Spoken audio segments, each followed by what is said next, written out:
a repair depot behind the German lines in the winter of 1943. A captured American truck sits on the cold concrete of a workshop bay.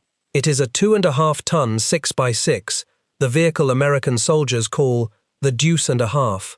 It has been hauled in as booty, what the German army called Beute, captured enemy equipment to be examined, understood, cannibalized for parts, and where possible, turned around and used against the men who built it. And the German engineers assigned to pick it apart expect, as they begin, to be impressed by the wrong things.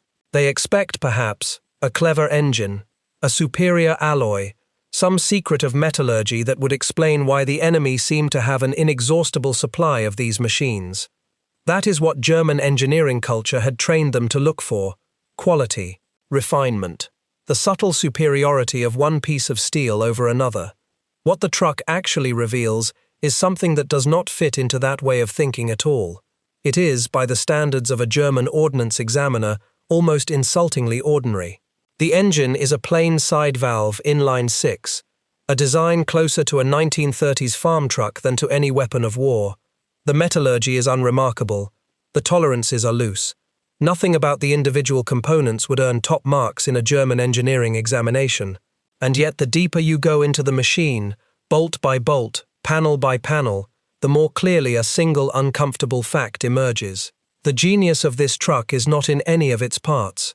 It is in the fact that every one of those parts is identical to the same part on hundreds of thousands of other trucks. That realization, more than any tank or any aircraft, contained the shape of how the war was going to end. This was not a private hunch scribbled by one mechanic. German evaluation of captured enemy equipment was a large, formal, and deadly serious enterprise. The German Army Ordnance Office, the Heereswaffenamt, ran dedicated testing branches whose job was to examine foreign weapons and vehicles. Captured equipment was hauled to proving grounds, most famously the great testing range at Kummersdorf south of Berlin, where it was measured, driven, stripped, and assessed. The results were written up and compiled into thick, regularly updated catalogues of foreign equipment, running to many volumes, so that German units across occupied Europe could identify, use, and maintain the enemy hardware that fell into their hands. There was even a standing order, issued as the war widened, that captured materiel of interest was to be reported and forwarded for evaluation rather than simply used up or thrown away. The Germans, in other words, looked very hard at what their enemies built. They were not fools, and they were not too proud to learn. The scope of that effort is worth dwelling on, because it puts to rest any idea that the Germans simply overlooked what the Americans were doing. German ordnance authorities produced and continually revised extensive reference works cataloguing foreign equipment, describing captured guns, vehicles, and gear in enough detail that German troops could operate and maintain them. Captured stocks were significant enough that whole categories of foreign weapons received their own German designations and were issued to second-line and occupation units, freeing German-made equipment for the front. When a promising enemy vehicle appeared, it could be sent rearward for proper testing rather than merely driven until it died. This was a professional, institutional habit of studying the enemy's tools, and it means that whatever the Germans failed to reproduce, they did not fail to notice. That is exactly what makes the story of the American truck so revealing, because the lesson it taught was one the Germans could see clearly and still could not act on. Intelligence gathered from a machine normally tells you about a specific capability. A superior gun tells you the enemy has superior gunnery. A superior alloy tells you the enemy has superior metallurgy. But the American truck did not carry that kind of lesson. Its ordinariness was the intelligence. It said that the enemy had solved a problem the Germans had never fully framed as a problem, and had solved it not by being cleverer at any one thing, but by organizing everything differently. That is a far harder thing to read from a machine, and a far more frightening thing to report, because there is no single component you can copy to catch up. You would have to copy an entire nation's approach to making things, and you cannot pull that out of an engine bay with a wrench. So this is not a story about a wonder weapon. It is a story about the automotive equivalent of a loaf of bread, and about why that loaf of bread was something German industry could not reproduce. Not would not, could not, and the reason had nothing to do with a shortage of German engineering talent, which was among the finest on earth, and everything to do with a philosophy of manufacturing that two nations had spent the previous 40 years developing in opposite directions. To understand why an ordinary truck could carry that much meaning, you have to set aside almost everything popular history has taught you about the Second World War. The story we inherit is a story of glamorous machines: the Tiger tank with its terrifying gun, the jet fighter, the rocket that fell on London faster than the sound of its own approach. German engineering, in the popular imagination, is a tale of technical superiority squandered by bad strategy, and in the narrow world of individual machines, there is real truth in that image. The Germans built superb weapons, but wars are not fought by individual machines. They are fought by armies, and armies are enormous, hungry, constantly moving organisms that must be fed with fuel, ammunition, food, spare parts, and replacements every single day, or they stop. The unglamorous truth is that the machine that mattered most in the Second World War was not the tank or the fighter, it was the truck. And the story of the truck is the story of why Germany, a nation with some of the best engineers who have ever lived, lost a war to an enemy whose trucks any German engineer would have been slightly embarrassed to design. If stories like this one interest you, the hidden engineering and industrial history behind what actually decided the war, consider subscribing and leaving a like. It genuinely helps this kind of detailed history reach more people who care about getting it right.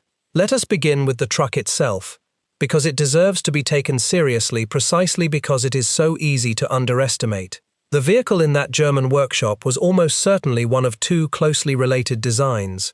The first was the GMCCCKW, built by the truck division of General Motors, the 2.5-ton 6x6 that American soldiers nicknamed the Jimmy. General Motors built well over 500,000 of them, and this single model was the workhorse of the American Army. It belonged to a broader class of American 2.5-ton 6x6 trucks, produced by General Motors, Studebaker, and International Harvester, that together numbered well over 800,000 vehicles. The second design was the Studebaker US-6, a truck built to the same class and purpose by the Studebaker Corporation of South Bend, Indiana. Studebaker built about 197,000 of them, and the Reo Motor Car Company built roughly 22,000 more of an essentially identical design, for a combined total of around 220,000 vehicles. Look closely at the engineering, and you find, over and over, deliberate ordinariness. The Studebaker US-6 was powered by a Hercules engine. It was a side-valve inline six-cylinder, displacing about 320 cubic inches, producing roughly 86 horsepower. It had a compression ratio of only about 5.8 to 1, which is very low, and that low compression was not a flaw. It was a feature. It meant the engine could run on low-grade, low-octane fuel, the kind of poor gasoline it might find in a war zone thousands of miles from a proper refinery. It would not knock, it would not seize, it would simply keep running. This was not the engine of a nation trying to build the finest machine. It was the engine of a nation trying to build a machine that thousands of different men could repair with basic tools in the mud, in the snow, in the dark, and get moving again by morning. Every choice pointed the same direction. The frame was a simple ladder frame. The suspension was leaf springs, a technology decades old and understood by every mechanic alive. Many versions carried a winch mounted at the front, a steel cable on a drum, so that a truck stuck in mud could pull itself out, or pull the truck behind it out, without waiting for anyone to come and help. There was nothing exotic anywhere in the design, and that was the entire point. The American truck was engineered not to be admired, but to be built by the hundreds of thousands, driven by young men with a few weeks of training, and repaired by almost anyone. If you wanted the argument made even more sharply, you had only to look at the smaller American vehicle that shared the roads with it, the one that had already become a legend on every front, the Jeep, the quarter-ton 4x4 that the American Army officially called, in its wonderfully bureaucratic way, the truck, quarter-ton, 4x4. Everyone else on Earth simply called it the Jeep, and it is one of the purest expressions of the American manufacturing philosophy ever put on wheels. Here is the detail that should stop any German engineer cold. The Jeep was designed to a single, standardized Army specification, and then it was built by two entirely different companies at the same time. Willys Overland built its version, called the MB Ford, built its version, called the GPW. Between the two firms, around 640,000 Jeeps were produced across the war, roughly 360,000 from Willys and close to 280,000 from Ford. And because both companies built to the same Army drawings and the same part numbers, the great majority of parts were interchangeable between them. A Ford Jeep that broke down could, in most cases, be repaired with a part pulled from a Willys Jeep, and the mechanic doing the repair did not need to know or care which factory had built which vehicle. Think about how strange and powerful that is. Two rival corporations, with their own factories, their own workers, their own histories, building a single standardized product so faithfully that their outputs could be mixed together in the field and treated as one. That is not an accident of goodwill. That is the American tradition of interchangeable parts, carried to its logical conclusion and enforced by a government that cared about nothing except that the vehicles work and that the parts fit. And it did not stop at the Jeep. A degree of commonality reached across the wider family of American vehicles. Certain basic wearing parts, the small components that fail most often and must be replaced most often, were shared or closely similar across different vehicles, so that a mechanic's knowledge and a depot's parts bins stretched further than they would in any comparable German fleet. In the American Army, one body of training prepared a mechanic to work across many vehicles. The Jeep even carried a deliberately modest expected service life.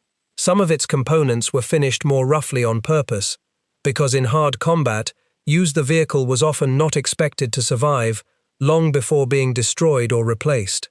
Why lavish craftsmanship on a part that a landmine or an artillery shell might claim within months? Build it good enough, build it in the hundreds of thousands, and keep the replacements flowing. There is a subtle consequence of all this that is easy to miss and enormously important. When every truck in a fleet is identical, a broken truck is never truly worthless. It becomes a source of parts for the trucks still running. 2 or 3 wrecked vehicles can be combined into one working vehicle in an afternoon because the parts simply swap across. A whole science of battlefield recovery and cannibalization grows naturally out of standardization. The fleet becomes, in effect, self-healing, feeding on its own casualties to keep the survivors moving. An army whose vehicles are all different cannot do this in any systematic way. A broken truck of a rare type is often just scrap, because the one part that failed cannot be pulled from the wreck beside it, since the wreck beside it is a different make entirely. Standardization does not only speed up the factory, it quietly multiplies the effective lifespan of everything already in the field, and that multiplier compounds across years of hard war until the gap between the two armies is not a gap you can close with courage or cleverness. Now set all of that beside what a German mechanic faced every day, because the difference between the two armies was never a difference of skill. It was a difference of philosophy so deep that the two sides could barely see each other across it. The German automotive tradition, going into the war, was a tradition of craftsmanship. It was a tradition of firms like Mercedes-Benz, Bussing, Magirus, Krupp, Opel, Ford of Germany, Borgward, Henschel, and many more, each building its own designs, to its own standards, with its own parts. It produced beautiful machines. It also produced a catastrophe of variety. By the late 1930s, the German military vehicle fleet was a bewildering museum of incompatible types. Trucks from many manufacturers, in dozens of models, each requiring its own spare parts, its own repair knowledge, its own supply chain. A part from one truck would often not fit another. A mechanic trained on one make might be nearly helpless in front of another. The German High Command was not blind to this. In fact, they saw the problem clearly and tried to fix it before the war even began. In November of 1938, a colonel named Adolf von Schell was appointed as the plenipotentiary for motor vehicles. given sweeping authority to bring order to the chaos. He drew up what became known as the Shell Plan, and he presented it in March of 1939. The numbers in that plan tell you almost everything you need to know about how bad the situation had become. Von Schell proposed to reduce the number of different truck models in German service from 114 down to 19. He proposed to cut the number of passenger car types from 52 down to 30. Read those figures again, because they are the quiet center of this entire story. 114 different truck models. The German army, the army whose mechanized reputation would terrify the world, was trying to prepare for a modern war on a supply of trucks so varied that no single warehouse could hope to stock the parts for all of them. And the Shell Plan, for all its ambition, was only ever partly successful. The reduction happened more on paper than in reality. Older types stayed in service because you cannot simply throw away trucks in wartime. Then, as Germany conquered its neighbors, captured vehicles from France, Czechoslovakia, Italy, and elsewhere poured into the fleet and made the variety worse, not better. By the middle of the war, the German army was running a rolling stock of vehicles drawn from half the factories of Europe, no two of them speaking the same mechanical language. There is an even more revealing German program hiding just behind the Shell Plan, and it is worth pausing on because it shows the German instinct at its most sincere and its most self-defeating. In the mid-1930s, the German military set out to create a family of standardized cross-country vehicles, purpose-built for war, with common components across manufacturers. It was called the Einheits program, from the German word for unity or standardization. On paper, it was exactly the right idea. It was the German army trying, genuinely, to reach for the thing the Americans would later master. And it disappointed, for the most German of reasons. In the pursuit of engineering excellence, the standardized vehicles became marvels of complication. The light standardized car had all-wheel drive, and in early versions, four-wheel steering. It was superb across broken ground. It was also expensive, mechanically intricate, slow to build, and demanding to maintain in the field. The Germans had taken the concept of standardization and, unable to resist the pull of their own engineering culture, had made it too elaborate. They had built standardized vehicles that were harder to produce and harder to keep running than the ordinary trucks they were meant to replace.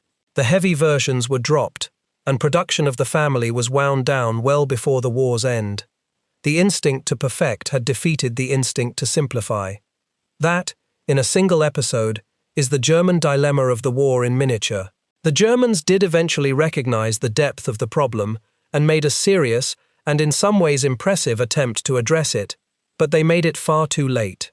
In February of 1942, after the previous armaments minister died in a plane crash, a man named Albert Speer took over as Reich Minister of Armaments and War Production. Speer understood that Germany was drowning in variety and inefficiency, and he pushed hard to rationalize production, cutting through competing bureaucracies and concentrating output on fewer models. German armaments output did rise dramatically over the following 2 years, a surge that wartime propaganda proudly called an armaments miracle. But historians have since heavily qualified that miracle.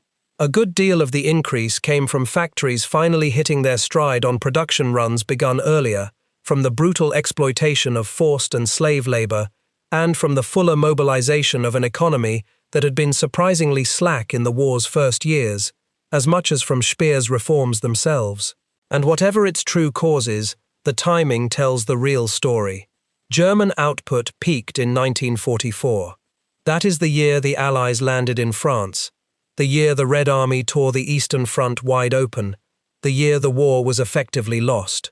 Speer was trying to teach an entire industrial culture to think in terms of standardization and mass production in the middle of a war it was already losing, a discipline the Americans had spent decades of peacetime building before a single shot was fired. He was bailing water with tremendous energy, and the ship was already going down. The point is not that the Germans never understood the American advantage. By the end, some of their sharpest minds understood it perfectly. The point is that understanding a manufacturing philosophy and being able to execute it across a whole nation are two entirely different things, and the second cannot be conjured in a crisis. It has to be built over a generation. So picture the two supply depots side by side. In the American depot, a mechanic pulls a fuel pump from a bin, and it fits a whole class of trucks on the lot, and it fits the next thousands that will roll off the line in Michigan next month. In the German depot, a mechanic stands before a captured French truck, a domestic Opel, and a heavier German hauler, and he needs different pumps, different gaskets, and different bodies of knowledge for each, and he has, at best, the parts for one of the three. The American truck was in many ways the cruder machine and the far better weapon, and a German mechanic taking one apart would have understood the difference in his hands before he could have put it into words. Now, where did this American way of building things come from? Because it did not appear out of nowhere in 1941. It was the end product of more than a century of a specifically American obsession, and to understand the truck, you have to go back long before the war, to a way of manufacturing that Europeans once crossed the ocean to study in astonishment. The roots run back to the American armories of the early 19th century. The dream was interchangeable parts. The idea that you could make the components of a musket so consistently that any part would fit any weapon, so that a broken gun could be repaired from a bin of spares, rather than sent back to a craftsman to be filed to fit. That idea is sometimes attached to a famous story about the inventor Eli Whitney assembling muskets from scrambled parts before an audience in the year 1801. Modern historians have shown that demonstration was, to a large degree, staged, using parts that had been carefully matched in advance. True interchangeability came later and harder, achieved through decades of patient work at the Federal Armories at Springfield and Harper's Ferry, and by pioneering manufacturers, until by the middle of the century it was real enough that the British sent a commission across the Atlantic to study what they began calling the American system of manufactures. The point of the true story is more powerful than the myth. Interchangeability was not a flash of genius. It was a national industrial habit, built patiently over generations, exactly the kind of thing that cannot be improvised once a war has already begun. Over the following century, American industry took that habit and drove it further than anyone else on Earth. It ran through the sewing machine and the bicycle and the reaper, and then, at the beginning of the 20th century, it reached the automobile and exploded. Henry Ford, with the moving assembly line for the Model T, married interchangeable parts to continuous flow production, and the price of a car collapsed, while the numbers built soared into the millions. Then General Motors, under Alfred Sloan, refined the model further, organizing mass production into a science of managing volume, variety, and cost. By the 1930s, the United States had built the largest and most sophisticated mass production economy the world had ever seen, and it was built above all around cars and trucks. Detroit was not just a city, it was a way of thinking. It was millions of workers who understood, in their bones, how to make identical things in enormous numbers, quickly and cheaply and well enough. Not perfectly, well enough.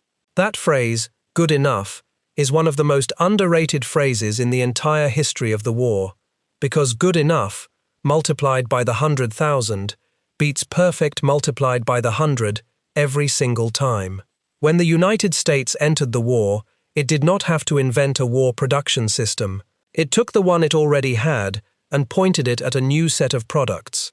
The same factories, the same tooling philosophy, the same armies of workers who had been stamping out civilian sedans turned to stamping out trucks and jeeps and aircraft engines and shell casings, using the methods they already knew.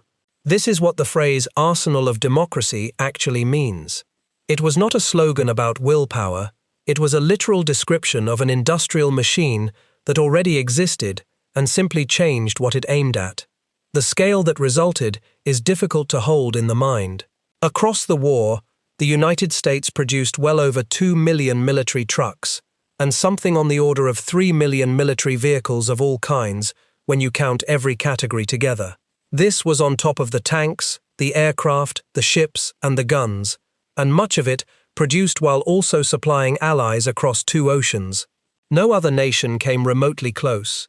Germany, for all its engineering brilliance, produced military trucks in far smaller numbers, and produced them in that fragmented, many-typed, hard-to-maintain way we have already seen. And the truck was only one product of a machine that could make almost anything in these numbers, once it decided to. The same Studebaker Corporation that built 200,000 trucks also built tens of thousands of aircraft engines, the big radial engines that powered American bombers, produced by the same kind of workers, using the same kind of methods, on the same kind of lines. Ford, the company that had perfected the moving assembly line, built an enormous factory at Willow Run, whose entire purpose was to turn out heavy four-engine bombers as if they were automobiles, on a scale that would have seemed like fantasy to any aircraft manufacturer a decade earlier. Automobile factories that had spent the 1930s stamping out family sedans now stamped out helmets, shells, machine guns, and truck frames, using the exact management techniques, the exact assembly logic, and the exact discipline of interchangeable parts they had already perfected for peacetime products.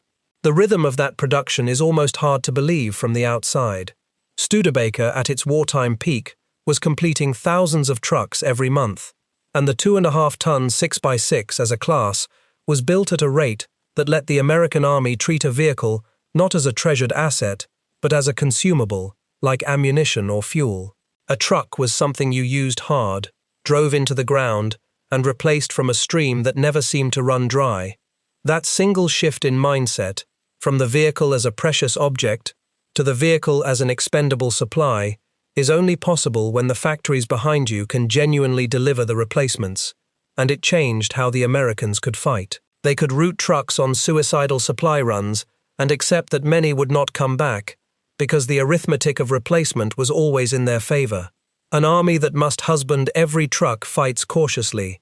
An army that can always get another truck fights as though the supply of trucks is a law of nature. That confidence, quietly, is worth a great deal on a battlefield. This is the deepest meaning of the arsenal of democracy, and it is worth being precise about, because it is so often misunderstood as a statement about spirit. It was nothing of the kind. It was a statement about capacity that already existed. The United States did not outwill Germany. It had, sitting in place before the war even began, the largest concentration of mass production expertise, tooling, and industrial management on the planet, all of it organized around the automobile, and when war came, it simply redirected that colossus at military production without having to invent the colossus first. Germany had to try to build the machine and use the machine at the same time, under bombing, during a war it was losing. America had built the machine in peacetime, for profit, selling cars, and then pointed it at the enemy. That head start of decades could not be closed by any amount of engineering genius, and the men who ran German industry knew it. If you are finding this valuable, a like helps it reach more viewers, and subscribing means you will not miss the next deep dive into the parts of this war that the standard histories tend to skip over. Here is where the story leaves the workshop and enters the war itself, because the philosophy of the truck did not stay an abstract matter of engineering. It reached out and shaped the outcome of the largest battles in human history. And nowhere is this clearer than on the Eastern Front, where the American truck went to war wearing a red star. When people picture Lend-Lease, the American program of supplying its allies with war material, they often picture tanks and aircraft. But the Soviet Union, fighting for its life against the German invasion, did not most need American tanks. It built superb tanks of its own, the T-34 chief among them, in staggering numbers. What the Soviet Union could not build in sufficient quantity, because its factories were consumed with tanks and guns and aircraft and had been bodily uprooted and moved east ahead of the German advance, was trucks. And without trucks, tanks are just steel islands. An army that cannot move its fuel and its shells and its bread forward as fast as its tanks advance is an army that grinds to a halt within a few days of any breakthrough. The United States delivered to the Soviet Union well over 400,000 trucks and other vehicles across the war. During the same period, Soviet factories built fewer than 200,000 of their own. In other words, the majority of the trucks that carried the Red Army from the ruins of Stalingrad to the streets of Berlin were American, and of all of them, the one Soviet soldiers loved most was the Studebaker US-6. Well over 100,000 of them went east into Soviet hands, the largest share of that model's entire production. The Soviet soldiers called it the Studer, an affectionate shortening, the way you nickname something you trust with your life, and they trusted it completely. Soviet drivers found it would run on the worst fuel they could pour into it, thanks to that low compression engine. They routinely loaded it well beyond its rated weight, and it carried the load anyway. They found that the front-mounted winch would drag it out of the bottomless mud of the spring thaw, the Rasputitsa that turned Russian roads into rivers of ooze and swallowed lesser vehicles whole. And they found, above all, that when it broke, it could be fixed, because every Studer was the same as every other Studer. The Studebaker became a favored platform for one of the most feared Soviet weapons of the war, the Katyusha rocket launcher. Those racks of rockets that shrieked across the Eastern Front, that German soldiers called Stalin's organ for the terrible sound they made, were in large numbers mounted on the back of an American truck. The mobility the Studer provided is a large part of what let Katyusha crews fire a devastating salvo and then vanish before German counterfire could find them. Fire and move, again and again, on American wheels. It is worth understanding why, at the level of daily survival, Soviet drivers loved these trucks so completely, because it reveals the same philosophy expressing itself in 100 small mercies. The low-compression engine that a German purist might sneer at meant the truck would swallow whatever miserable fuel was available and keep running. The rugged simplicity meant fewer things to break, and the things that did break could be fixed by a tired man in freezing mud with cold hands and basic tools. The winch turned a stuck truck from a disaster into a minor delay, because it could haul itself out of the mud by its own cable and haul out the truck behind it too. Soviet accounts describe columns bogged to the axles in the spring thaw being pulled free one by the Studers, the difference between a supply run that arrived and a supply run that vanished into the mire. None of these were feats of high engineering. Every one of them was a choice to favor the man who would use the machine over the engineer who would admire it. That is the whole philosophy again, expressed not in a factory statistic, but in the survival of a driver who got home alive because his truck started when a finer machine might have sulked. The Americans had asked, again and again, not what the most elegant solution is, but what will actually work for a scared, exhausted, half-trained young man far from any repair shop. And the answers to that question, multiplied across hundreds of thousands of vehicles, added up to a kind of power no single brilliant weapon could match. The Soviet gratitude was real, and it was expressed at the highest levels. After the war, the Soviet Union built its first modern post-war trucks, the vehicles that became the ZIS-151 and the GAZ-51, closely on the pattern of the American trucks it had been given. The student had studied the teacher's work very carefully, and the candor reached the top of the Soviet state even years later. Nikita Khrushchev, who had been a senior political figure during the war before he led the Soviet Union, acknowledged in his memoirs how heavily the Red Army had leaned on American trucks to make its advances possible. This from a man with every political reason to minimize the debt, speaking during the Cold War against the very nation that had sent the trucks. The truth of it was simply too large to deny. You can see the payoff most clearly in the great Soviet offensives of the war's final phase. In the summer of 1944, the Red Army launched Operation Bagration, an offensive against the German center that ranks among the most crushing military operations in all of history. In a matter of weeks, it destroyed an entire German army group and tore a vast hole in the Eastern Front, and the Soviet spearheads drove forward hundreds of miles at a pace that would have been unthinkable earlier in the war.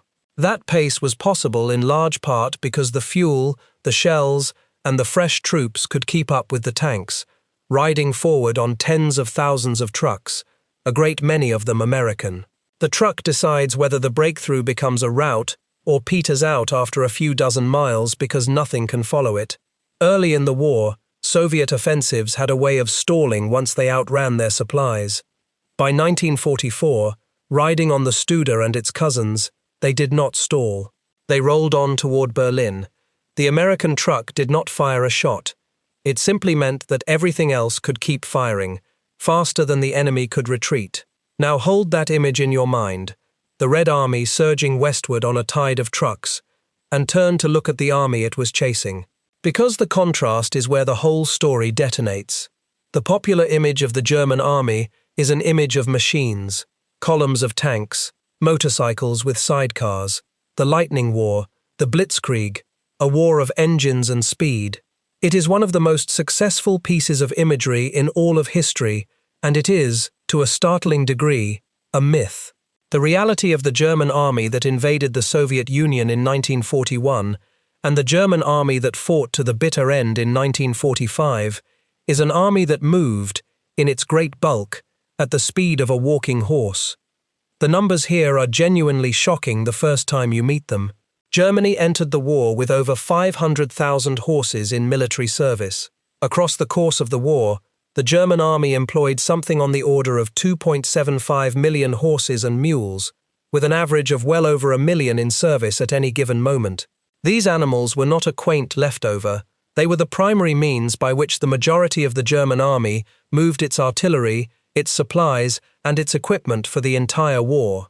The tank and motorized divisions, the glamorous spearhead the newsreels loved, were only ever a fraction of the whole. Of the roughly 264 German divisions in existence in late 1944, only about 42 were armored or motorized. The rest, the great mass of the German army, marched on their own feet and were supplied by animals pulling wagons, much as armies had moved in the age of Napoleon.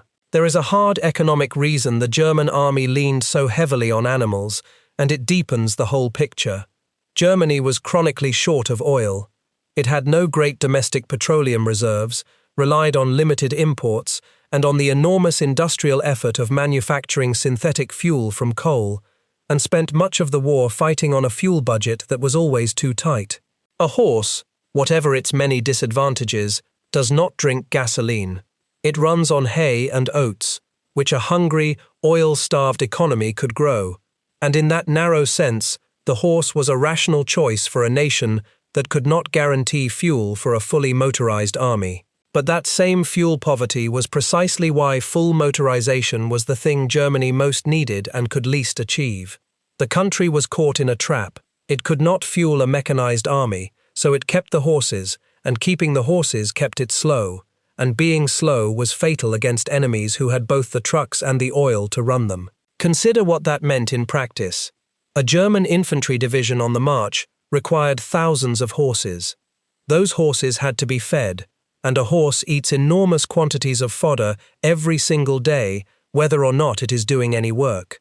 Feeding the horses became a logistical burden all its own, competing for the same railway space as the ammunition and the fuel. The horses fell sick. They died in the cold of the Russian winter in appalling numbers. They could not move faster than a horse can walk, and they could not go on once their fodder ran out. This was the transport backbone of the army that was supposed to be the most modern in the world. So set the two armies moving next to each other in your mind. The Red Army, mechanized by an ocean of standardized American trucks, able to lunge forward hundreds of miles in a matter of days, its fuel and shells and food riding on identical, repairable, refuelable vehicles by the tens of thousands, and the German army, retreating before it, its supplies lurching along behind exhausted horses and a fleet of mismatched trucks for which no depot could stock all the parts. This is the true picture of the second half of the war in the East. It was not, at the deepest level, a contest of tanks against tanks or soldiers against soldiers, both of which the Germans often fought with terrible skill right to the end. It was a contest of one logistics philosophy against another, and the American philosophy, embodied in a plain and ordinary truck, was winning it. The German soldiers themselves sensed the imbalance, even when they could not name its true cause. There is a recurring theme in German recollections, from the fighting in France in the summer of 1944 and from the Eastern Front, of German troops staring in disbelief at the sheer flood of Allied vehicles. Where an entire German division might muster a modest number of working trucks, they watched American units seemingly drowning in them, trucks for everything, trucks to spare, trucks used casually for tasks a German quartermaster would have assigned to a horse and cart. To a German soldier raised in an army that still moved on hooves, an enemy that motorized even its most routine tasks was not just better supplied, it was operating by rules he did not fully recognize. Let us return to the American side of the water, to the moment when this quiet industrial advantage became visible on the battlefield in the West, because there is one episode that shows the whole philosophy in a single burst. In the summer of 1944, after the breakout from the Normandy beachhead, the Allied armies in France suddenly began to move very fast, faster than anyone had planned for. The German army in the West was collapsing and falling back toward its own border, and the Allied spearheads chased it across France. But the supply system had been built for a slow, grinding advance, and now the fighting front was racing far ahead of the ports and railheads that fed it. The tanks and troops at the tip of the advance were burning through fuel and ammunition faster than it could reach them, and the railways of France had been shattered by years of bombing, much of it Allied bombing intended to cripple the Germans. The solution the American army reached for was, of course, the truck. They created an express network of one-way loop roads reserved for supply trucks running around the clock between the beaches and the front, and they called it the Red Ball Express. For roughly 3 months in late 1944, thousands of trucks, driven in very large part by African-American soldiers, who made up the majority of the drivers in these hard-pressed transport units, hammered up and down these routes day and night, hauling many hundreds of thousands of tons of supplies forward to keep the advance alive. The Red Ball Express was, in the coldest engineering terms, a wasteful way to move supplies. It burned staggering amounts of fuel simply to deliver fuel. It wore out trucks and tires at a frightening rate. Drivers went without sleep and pushed the vehicles past every reasonable limit. And it worked, precisely because the American army could afford it. It could throw trucks at the problem and burn them out and replace them because there were always more trucks. The vehicles were standardized, so the ones that broke could be repaired from the ones that broke worse and cannibalized for parts. The whole improvised operation was only possible for a nation that could treat trucks as a near infinite, interchangeable, replaceable resource. No German logistics officer could have contemplated such a thing, not because he lacked the imagination, but because he lacked the trucks, and the ones he had could not be freely swapped and stripped for parts. There is one more layer to the American advantage, and it deserves to be spelled out because it was invisible from a distance. The American way of war did not just standardize the machine, it standardized the knowledge of the machine. Every major American vehicle came wrapped in a system of printed technical manuals, clear, illustrated, written in plain language, that told a mechanic exactly how to diagnose a fault, exactly which part to remove, exactly how to install its replacement, and exactly which tools to use. A young soldier with limited training could open the manual, follow the steps, and complete a repair that would otherwise have required an experienced craftsman. The knowledge lived in the system, printed and distributed by the thousands, not locked inside the head of a master mechanic who might be 100 miles away or dead. The tools followed the same logic. Standardized parts meant standardized fasteners, which meant standardized tools. A repair crew could carry one set of tools and know it would fit the vehicles they were responsible for. Compare that to a German mechanic facing a captured French truck, a domestic Opel, and a heavier German hauler, potentially needing different tools, different threads, different everything for each, with no single manual to guide a novice through all of them. The Americans had turned vehicle repair into something close to an assembly line of its own, a repeatable procedure that mass-produced not just trucks, but the ability to fix trucks. The Germans, for all their superior individual skill, were still practicing repair as a craft, and craft does not scale to the size of a world war. This is also why the Germans so eagerly captured and reused Allied and American vehicles wherever they could, marking them with their own crosses and pressing them into service, the practice of the Beutefahrzeuge, the captured vehicles. On its face, this looks like German resourcefulness, and it was. But look closer, and it is really a confession, An army busily capturing the enemy's trucks and putting them to work is an army that does not have enough trucks of its own, and a captured vehicle, however welcome, could never plug into the system that gave it its real power. It arrived without the parts pipeline, without the manuals, without the depots full of identical spares, cut off from everything that had made it easy to sustain in American hands. It was a single organ removed from a body, useful for as long as it happened to keep working, and dead weight the moment it did not. It is worth naming the human cost hidden inside all of this efficiency, because it is easy to talk about trucks and parts and forget what they carried. Every ton of supply that reached the front in time was a wounded man evacuated who would otherwise have died, a battery that kept firing instead of falling silent, a unit that held instead of being overrun, and every ton that failed to arrive was the reverse. The unglamorous machinery of supply was, in the most direct way imaginable, a machinery of who lived and who did not. When we say the American truck helped decide the war, we are not talking about an abstraction on a production chart. We are talking about the difference, repeated millions of times across years and thousands of miles, between an army that could always be fed and an army that increasingly could not. There is a saying often repeated among professional soldiers: amateurs talk about tactics, but professionals study logistics. It is usually offered as a piece of wisdom about focus, but it is also, quite literally, the story of this war. The tactics of the German army were frequently superb. Their generals were often brilliant, their soldiers often extraordinary, their individual machines often the finest in the world. And none of it was enough, because on the deeper and less visible level of logistics, of the ordinary miracle of getting the right part and the right fuel and the right shell to the right place every day for years across a continent, the American way of building things had already won before the shooting reached its climax. Consider for a moment what an army of that era actually consumed, because it puts the whole argument into brutal perspective.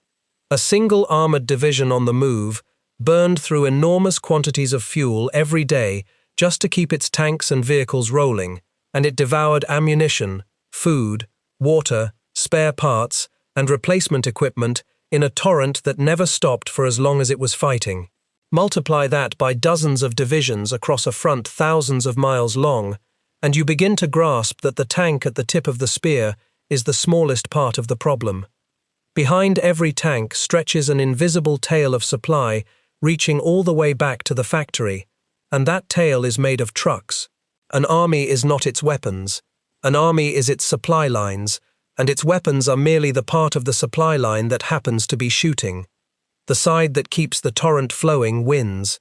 The side whose torrent thins to a trickle loses, no matter how good its tanks are. And the German torrent was carried, in its great mass, by horses and by a fragile, mismatched collection of trucks, while the American and Soviet torrent was carried by an ocean of identical, repairable, replaceable machines.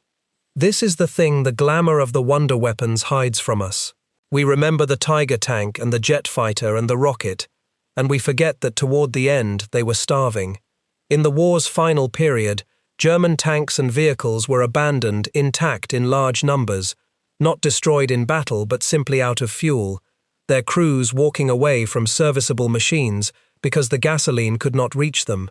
It was not only that Germany was short of fuel, it was that even the fuel it had could not be moved reliably to where the fighting was, because moving it was the job of exactly the dense, dependable truck fleet Germany never built. The finest tank in the world is a pillbox once it runs dry, and it runs dry when the trucks stop coming. So we come back, with everything we now know, to that captured American truck on the workshop floor, and to what the German examiners were really looking at when they took it apart. They were not looking at a better engine. The engine was cruder than plenty of German engines, judged purely as a piece of engineering. They were not looking at better steel, or better machining, or a cleverer design. On almost every individual measure a German engineer was trained to respect, the American truck came off worse.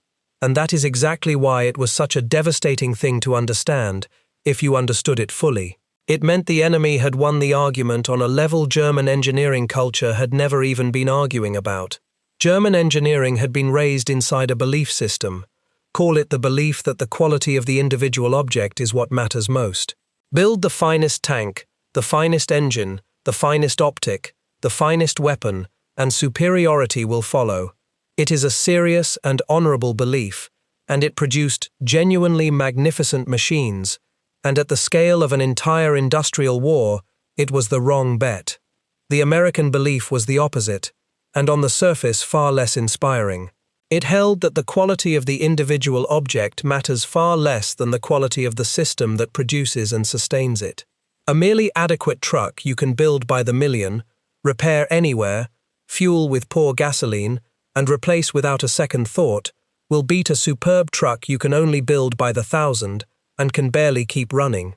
This is the diagnosis, and it is worth stating with precision because it explains something far larger than one truck or one war. The German shortfall was not a shortfall of engineering.